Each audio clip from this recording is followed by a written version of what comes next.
Bismillahirrahmanirrahim. Assalamualaikum warahmatullahi wabarakatuh.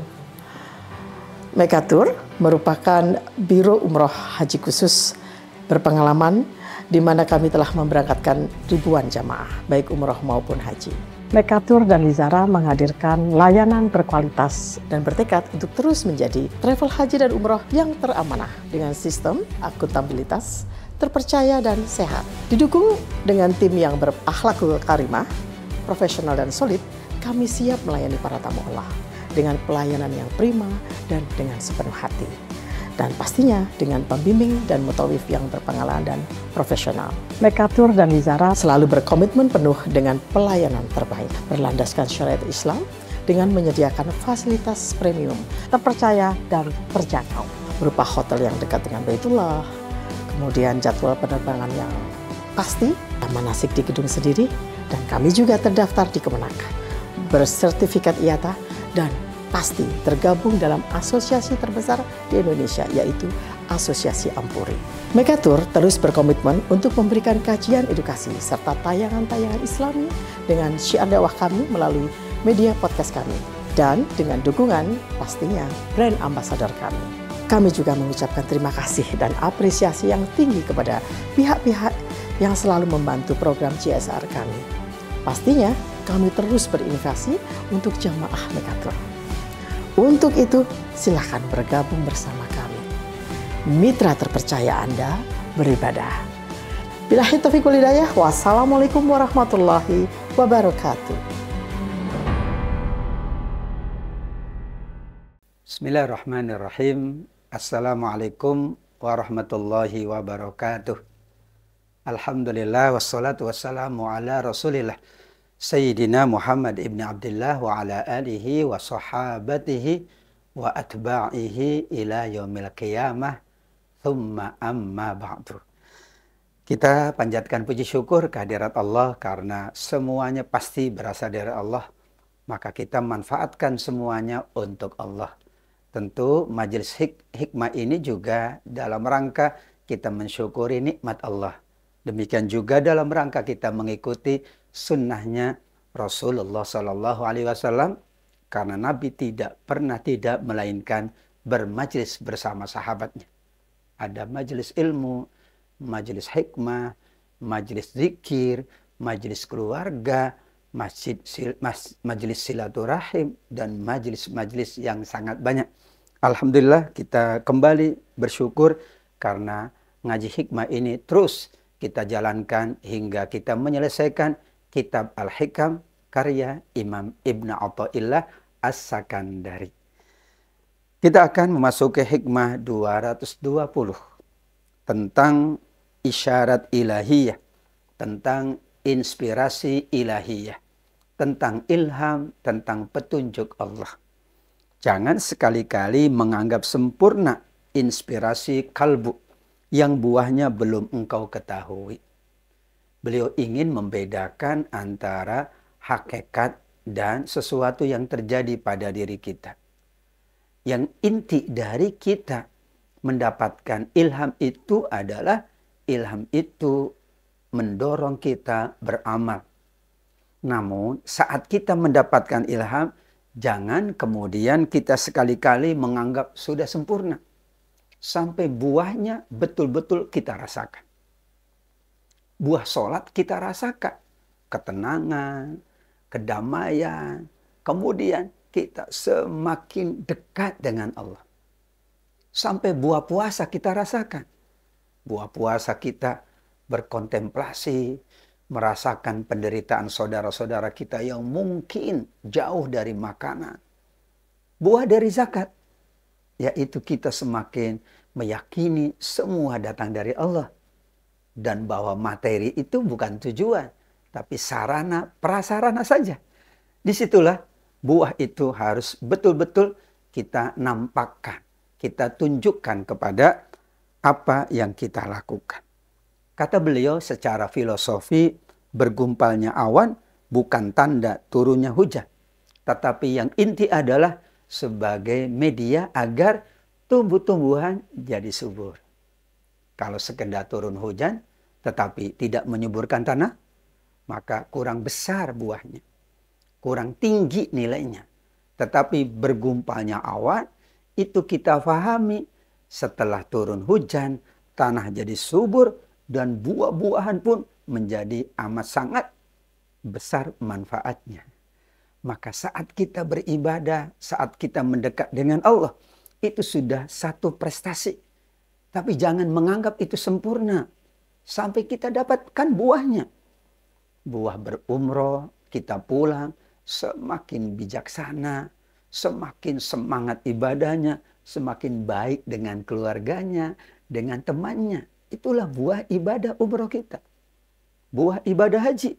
Semakin kita semangat ke masjid, semakin kita ingin terus bermunajat. Sebagaimana dulu munajat di Arafah, munajat di Mina. Maka orang yang betul-betul mendapatkan buah haji yang disebut dengan mabrur, tidak berhenti ibadahnya, malah semakin sungguh-sungguh, semakin meningkat. Karena hakikatnya manusia itu hanya melihat sebab dan akibat. Padahal lebih dari itu ada hakikat, ada tujuan, dan ada samrotul hayat. Buah dari kehidupan ini. Apa buah dari kehidupan ini? Kita dapatkan kebaikan di dunia, kebahagiaan. Demikian juga kita dapatkan kemuliaan. Lebih dari itu ada buah yang kita petik di akhirat, yaitu buah yang bernama pahala, ampunan Allah, kenikmatan surga. Maka diilustrasikan surga itu adalah banyak buah-buahannya. Airnya mengalir. Tajri min tahtiyal anhar. Sungai-sungai mengalir di bawah surga itu. Untuk menunjukkan bahwa itulah representasi dari keindahan surga Allah subhanahu wa ta'ala. La tuzakkiyanna waridan la ta'lamu thamrotahu. Jangan sekali-kali kita menganggap sempurna. Meskipun kita mendapatkan ilham dari Allah. Sampai buah dari amal kita, buah dari munajat kita, buah dari kebaikan itu nampak dalam kehidupan kita. Hikmah 221, kata Imam Ibnu Athaillah As-Sakandari, la tatlubanna baqa al-waridat ba'da'an basatta anwaroha. Jangan sekali-kali pula menuntut kelanggengan inspirasi kalbu, kelanggengan ilham, kelanggengan isyarat-isyarat Allah. Karena cahaya-cahaya Allah itu sudah sangat melimpah padamu, yang membuka tabir-tabir rahasia Allah subhanahu wa ta'ala. Karena kekayaan Allah tidak bisa tergantikan. Jangan sampai kita menganggap kita sudah sempurna, kemudian kita inginkan bahwa inspirasi Allah, kemudian ilham dari Allah itu kekal bersama kita. Sudah memadai manakala saat kita sedih, Allah kasih petunjuk. Saat kita kesulitan, Allah kasih kemudahan. Karena khawatir kalau kita selalu menganggap diri kita sempurna, berarti kita akan dipadamkan cahaya-cahaya Allah subhanahu wa ta'ala. Ilhamnya Allah tidak perlu kita minta, tetapi Allah yang anugerahkan. Yahabu liman yasha. Kapan itu? Saat hati kita siap, saat hati kita bersih, saat hati kita terbuka untuk menerimanya. Namun tidak mungkin siapapun mendapatkan ilham kalau hatinya tidak siap. Kata Ibnu Athaillah As-Sakandari, jangan meminta ilham, atau ilham itu tidak perlu diminta. Tapi itulah yang akan dianugerahkan oleh Allah. Manusia berharap dan merindukan ilham itu datang saat ada kegelisahan spiritual.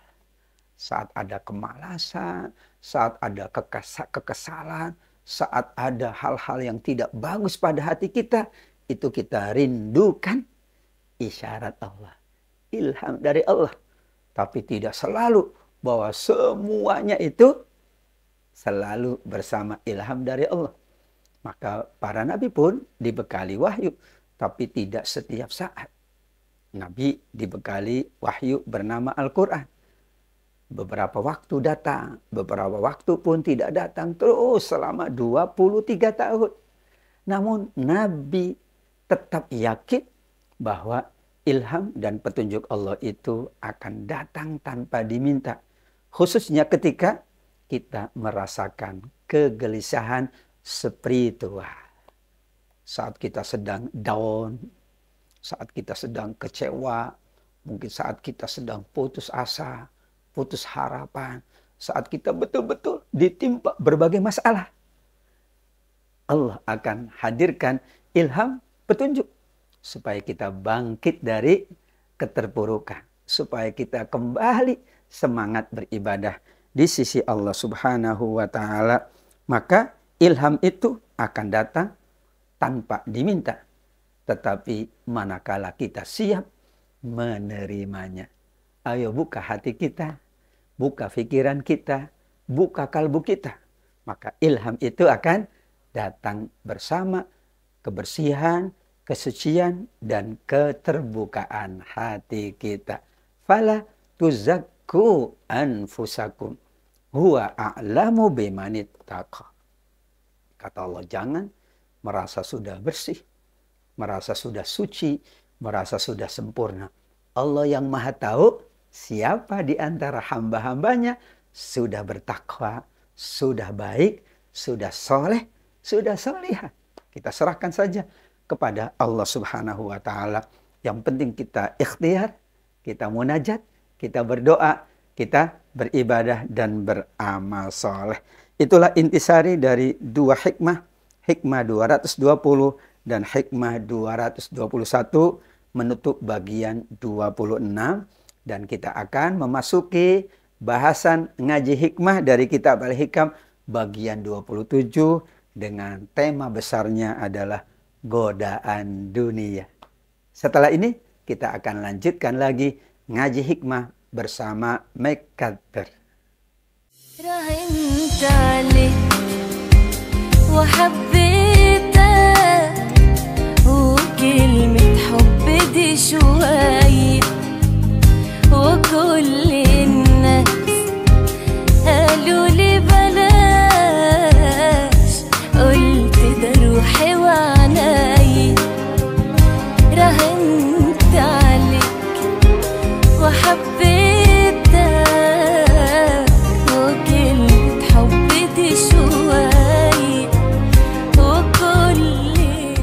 Mekatur keren banget, Mekatur luar biasa, Mekatur alhamdulillah.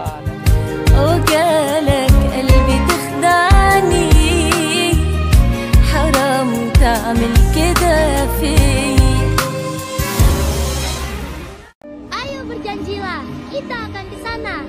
Janji, ayo berjanji. Bagus kau berjanji, jangan diingkari. Dulu kau pernah bermimpi temuinya di tanah suci. Kini kau kan pergi tunaikan panggilan ilahi. Datang dan katakan padanya di sana.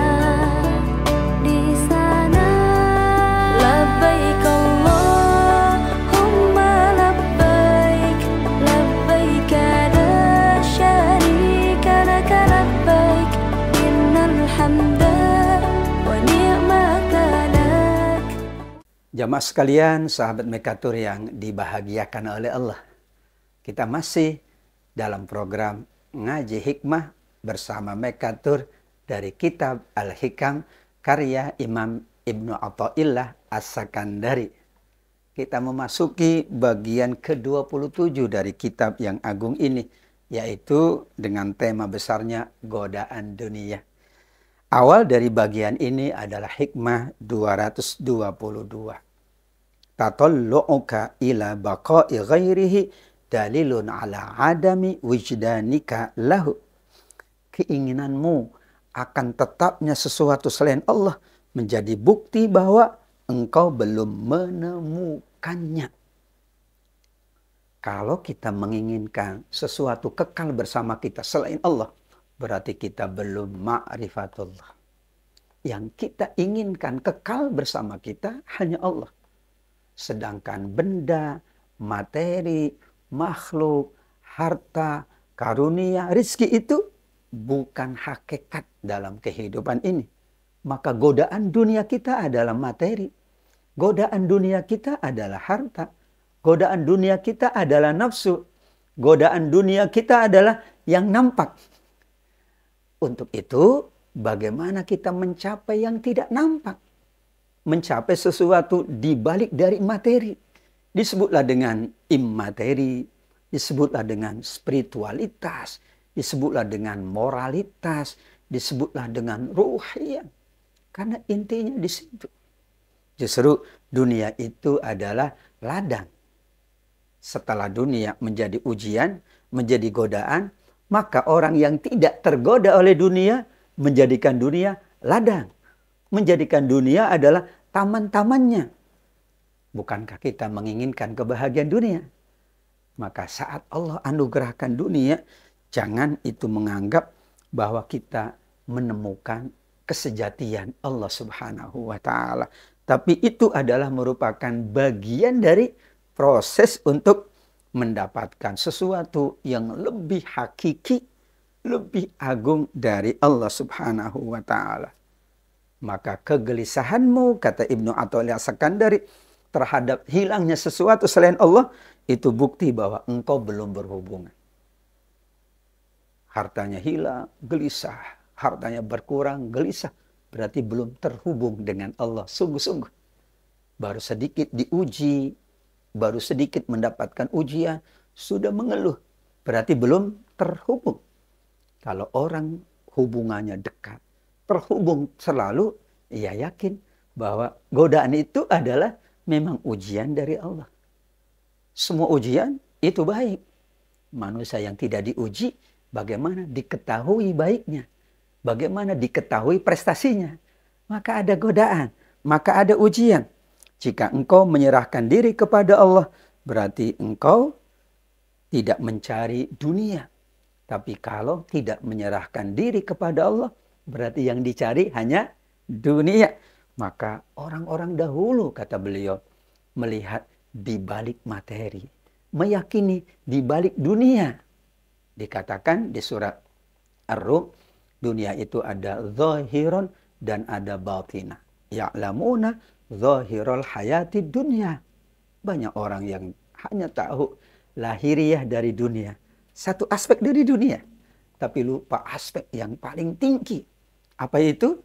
Ada kebahagiaan, ada ibadah, ada ketaatan, ada kesolehan. Yang nanti buahnya adalah kenikmatan dan kemuliaan akhirat.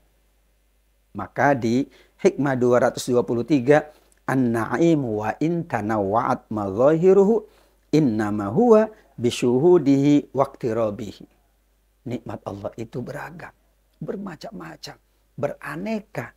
Tetapi meskipun nikmat itu bermacam bentuknya, itu terjadi karena persaksian dan pendekatan manusia dengan Allah. Kalau seseorang jauh dari Allah, namun tetap mendapatkan nikmat, itu berarti belum hakikat nikmat. Karena nikmat sejatinya didapatkan karena kedekatan. Sebagaimana orang dapat makanan, belum tentu kenikmatan makan itu. Kalau dia mendapatkannya dengan cara yang tidak diridhoi oleh Allah. Tapi kalau dia mencari makan sesuai dengan yang diridhoi oleh Allah, maka menjadi kenikmatan. Sama-sama makan. Yang satu makan bukan kenikmatan. Yang lain makan kenikmatan. Yang satu berkeluarga bukan kenikmatan. Yang satu lagi berkeluarga kenikmatan. Yang satu berharta kenikmatan. Yang lain berharta bukan kenikmatan. Karena kenikmatan sejatinya bisyuhudihi waqtirabihi. Kalau kita semakin dekat dengan Allah, itu nikmat. Apakah banyak, apakah sedikit, bukan ukuran. Tanda itu nikmat adalah kedekatan kita dengan Allah Subhanahu wa Ta'ala. Sebaliknya, wal azabu wa in tanawwa'at madzahiruhu innama huwa liwujudi hijabihi. Sebaliknya, dikatakan azab yang beragam bentuknya itu terjadi karena adanya hijab kita dengan Allah. Jadi orang yang terhijab itu berarti sedang mendapatkan azab dari Allah dalam bahasa hikmah 223. Atau makna yang lain, kalau orang terhijab dari Allah itu sengsara. Itu berarti dia layak bertobat kepada Allah. Betapa kenikmatan itu saat tidak ada hijab antara hamba dengan Allah. Langsung berdoa, langsung munajat, langsung. Tapi kalau ia terhijab, terdinding, maka itu bahasa kalangan ulama tasawuf adalah azab. Azab itu bukan mengenai fisik kita. Azab itu bukan materi. Tapi ini azab karena dihijab antara dirinya dengan Allah. Dia tidak dapat menyaksikan kesempurnaan nikmat. Dia tidak dapat menikmati semua yang ada. Sholat pun ia tidak merasakan nikmat. Ibadah dia tidak merasakan nikmat. Bayangkan itu. Bagaimana dengan makannya, minumnya, hidupnya. Disinilah hakikat dari hikmah 223 memandu kita. Bahwa nikmat sesungguhnya yang beragam itu adalah saat kita dekat dengan Allah. Dan azab sesungguhnya saat kita jauh dari Allah. Maka ibadah kita adalah takarrub. Amal kita takarrub. Kebaikan kita takarrub. Demikian juga umroh kita takarrub. Haji kita takarrub. Santunan yatim kita takarrub. Membantu sesama kita takarrub. Kalau itu motivasinya, maka insya Allah sesuai dengan hikmah ini kita sudah mendapatkan nikmat yang sesungguhnya dengan keragaman yang ada. Karenanya manusia diminta mengingat nikmat dalam arti bagaimana ia meyakini nikmat itu saat dia dekat dengan Allah. Nikmat itu saat dia tenang, saat dia sungguh-sungguh, saat dia tawakal. Dan azabnya para ulama tasawuf adalah saat dijauhkan dari Allah, saat tidak mampu beribadah, saat banyak melakukan dosa. Itu berarti dia sedang dijauhkan dari nikmat-nikmatnya Allah. Mudah-mudahan semua jemaah Makatur, sahabat sekalian, kita selalu mendapatkan nikmat yang sesungguhnya dari Allah. Bukan sekedar materi, bukan sekedar karunia, tapi lebih dari itu kita dapatkan karena kedekatan, karena kebaikan, karena kesolehan kita semuanya. Amin ya rabbal alamin. Itulah ringkasan dari hikmah ke-223 dan insya Allah masih ada hikmah-hikmah yang lain. Tetap bersama media sosial Mekatur, like, comment, share, subscribe, dan terus kita mengikuti semua media sosial Mekatur Lizahra. Mudah-mudahan menambah keberkahan, menambah kenikmatan, menambah kebahagiaan. Terima kasih atas kebersamaannya. Mohon maaf atas segala khilaf. Usikum wa nafsi bitaqwallah. Wabillahi taufiq wal hidayah. Warridho wal inayah. Wassalamualaikum warahmatullahi wabarakatuh.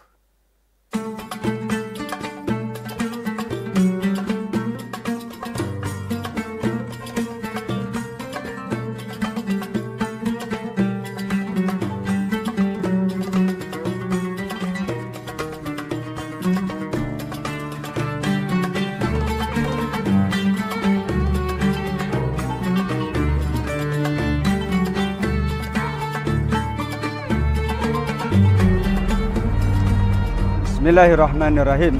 Sahabat Mekatur Lizahra yang dirahmati oleh Allah, malam hari ini kita akan keliling kota Madinah dengan istilah City Tour Madinah Al-Munawwarah.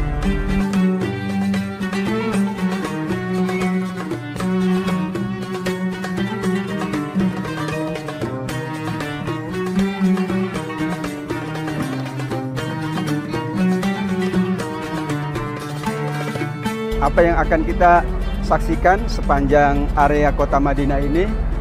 Tentu Madinah adalah kota yang memiliki histori yang panjang. Dulu namanya Yathrib. Kemudian Nabi mengganti dengan Madinah. Kenapa? Karena Yathrib itu artinya adalah penghinaan, celaan, hardikan. Jadi dulu di zaman Nabi Yusuf alaihissalam, saat itu Nabi Yusuf menjadi orang yang dipercaya oleh raja, sehingga saudara-saudaranya yang dulu pernah memperlakukannya buruk, bahkan ingin membunuhnya, khawatir nanti Yusuf ini akan dendam kepada kami. Namun subhanallah, apa yang dikatakan oleh Nabi Yusuf, la tathriba alaikumul yawm, tidak ada hinaan, tidak ada celaan, tidak ada cercaan. Semua sudah saya maafkan sebelum ini. Itulah alasan dari penamaan Madinah.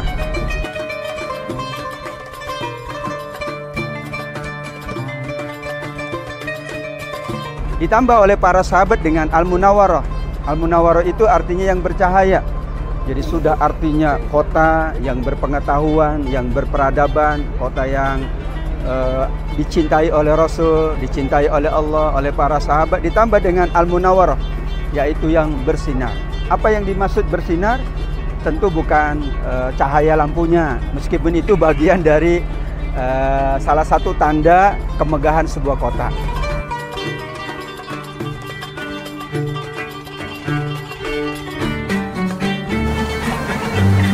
Tapi intinya dahulu adalah cahaya keimanan, cahaya akhlak, cahaya kebaikan, cahaya ketaatan, cahaya kesolehan. Namun sekarang alhamdulillah dengan era modernisasi Madinah dan Mekah, tidak hanya cahaya itu dilihat dari sisi batiniah, sekarang cahayanya juga bisa kita lihat secara lahiriah.